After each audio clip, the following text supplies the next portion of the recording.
सरकार में बने रहेंगे। आर्मी चीफ वकार की चेतावनी के बाद भी यूनुस जिस तरह से भारत विरोधी दलों के साथ बैठक कर रहे हैं, उससे यूनुस का जिहादी प्रेम भी साफ नजर आ रहा है। जनरल वकार उज-जमा ने दिसंबर तक आम चुनाव की चेतावनी दी है। क्या कुछ उन्होंने कहा और किस तरीके से मोहम्मद यूनुस चुनाव टालते नजर आ रहे हैं, रिपोर्ट में देखिए।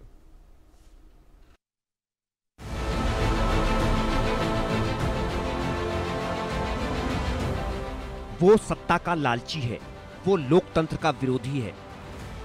उसने चले चुनाव की चाल, बिना लड़े कुर्सी की चाहत। सेना सरकार में ठनी, दिसंबर तक चुनाव की चेतावनी। यूनुस का सुधार दिखावा, चुनाव टालने का नया छलावा। बांग्लादेश में हालात नाजुक हैं। यूनुस सरकार पर इस्लामिक कट्टरपंथी हावी हैं। सत्ता के लालच में मोहम्मद यूनुस ने दिसंबर तक चुनाव की जो चाल चली थी, वो महज छलावा थी। मोहम्मद यूनुस बांग्लादेश की कमान अपने हाथों से जाने नहीं देना चाहते हैं और इसके लिए वो हर चाल चल रहे हैं जिससे वो सत्ता में बने रहें। बांग्लादेश में असंतोष चरम पर है।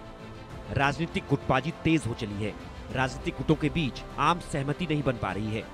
आम चुनाव के लिए मांग तेज हो उठी है। आर्मी चीफ जनरल वकार उज-जमा भी दिसंबर तक चुनाव करवाने की चेतावनी दे चुके हैं। वकार उज-जमा ने तो यहाँ तक कह दिया कि बगैर आम चुनाव के यूनुस का सत्ता में बने रहना गैर कानूनी है। लेकिन यूनुस सुधारों की आड़ में चुनाव टालने के लिए हर दांव पेच आजमा रहे हैं। यूनुस सरकार के रवैये से सरकार को समर्थन दे रही बीएनपी और जमाते इस्लामी भी जल्द चुनाव न कराने पर समर्थन बंद करने की धमकी दे चुकी है। मोहम्मद यूनुस पर पद से इस्तीफा देने का दबाव बना हुआ है। सहयोगी दलों के समर्थन वापसी से घबराए यूनुस ने शनिवार को ही बीएनपी और जमाते इस्लामी समेत भारत विरोधी दलों की अहम बैठक बुलाई। ढाका में ये चर्चा आम हो चली है कि मोहम्मद यूनुस अगले 5 साल तक सत्ता में बने रहना चाहते हैं। यूनुस के समर्थन में उनके समर्थक मार्च फॉर यूनुस नाम से विशाल जनसभा की तैयारी कर रहे हैं। ढाका यूनिवर्सिटी में समर्थक हथियारों से लैस हैं। विद्रोह की स्थिति में छात्र गुट हथियारों के साथ सड़क पर उतरने को तैयार हैं।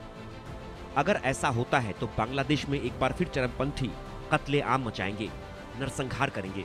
सत्ता की लड़ाई में मोहम्मद यूनुस और सेना प्रमुख जनरल वकार उज-जमा आमने सामने आ गए हैं।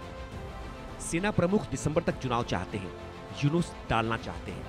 इसलिए माना जा रहा है कि यूनुस ऐसी रणनीति बना रहे हैं जिससे जनरल वकार उज-जमा को पद से ही हटा दिया जाए। अपने इरादे को धरातल पर उतारने के लिए यूनुस ने गुरुवार को ही भारत विरोधी एनसीपी नेता नाहिद इस्लाम से मुलाकात की थी। नाहिद इस्लाम वही भारत विरोधी नेता है जिसने पिछले साल शेख हसीना की सरकार के खिलाफ छात्र आंदोलन को खड़ा किया, उसे लीड किया था। दोनों की मुलाकात से भी चर्चा तेज हो गई है कि यूनुस अगले 5 सालों तक सत्ता में बने रहना चाहते हैं। मोहम्मद यूनुस का सुधार वाला तीर उनके समर्थकों पर सटीक बैठा है। यूनुस के समर्थन में सोशल मीडिया से लेकर सड़कों पर पोस्टर के जरिए नैरेटिव सेट किया जा रहा है। समर्थक यूनुस के अगले 5 साल तक सत्ता में बने रहने का नैरेटिव चला रहे हैं। पहले सुधार फिर चुनाव जैसे नारे सोशल मीडिया पर ट्रेंड कर रहे हैं या यूं कहें कराए जा रहे हैं। समर्थकों का कहना है कि यूनुस को देश में सुधार के लिए लंबा समय चाहिए। हालांकि इस तरह के नैरेटिव और रैली की टाइमिंग पर बांग्लादेश के भीतर ही सवाल भी उठ रहे हैं। शेख हसीना की पार्टी अवामी लीग पर बैन के बाद खालिदा जिया की पार्टी बीएनपी बांग्लादेश की सबसे अहम पार्टी है। वहीं जमाते इस्लामी वहां की सबसे बड़ी इस्लामी पार्टी है।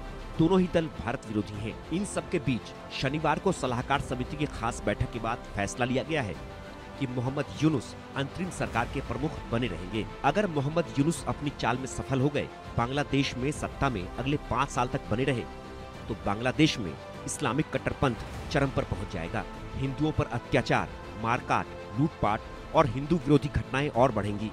हालांकि बांग्लादेश के मौजूदा हालात देखते हुए वहां सैन्य विद्रोह की भी आशंका बनी हुई है। यूनुस की रणनीति को देखते हुए बांग्लादेश की आर्मी सतर्क और तैयार है। ढाका में जनरल वकार उज-जमा की सेना का मूवमेंट तेज हो गया है। इन हालातों में अगर बांग्लादेश में तख्तापलट हो जाता है और देश की कमान सेना के हाथों में चली जाती है तो ताज्जुब नहीं होगा। Bureau report, India news. चलिए फिलहाल वक्त ब्रेक का है, बने रहें इंडिया न्यूज के साथ।